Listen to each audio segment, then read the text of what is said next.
Hey, this is Slash, and you're listening to. Hey, this is Slash, and you're listening to Couleur, toi.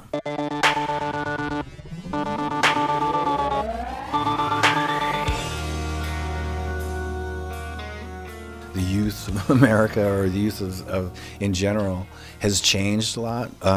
There was some angst in the 90s that was being expressed. I think that's gone.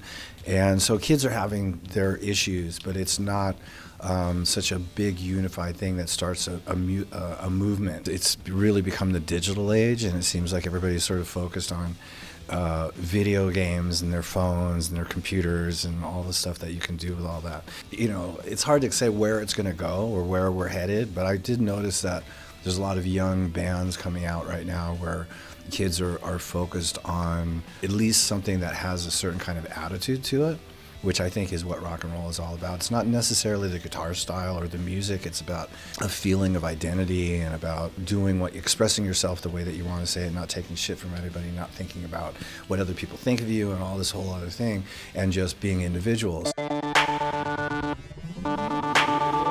When I was doing that record, I'd written a bunch of material, and I sort of picked in my mind who would sound right on each song.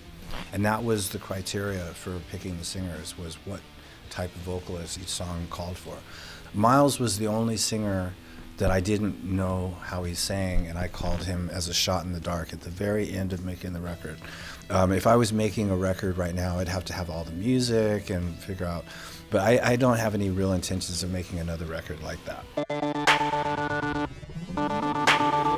Yeah, for sure. I don't even see myself as an icon, so don't put me in that. But you mentioned Lemmy, which made me feel better, because Lemmy was a one of a kind.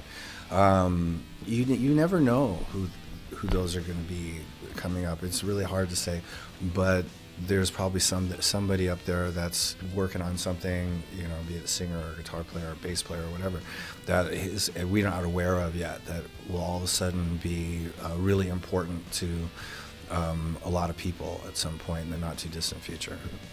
You can never predict that stuff.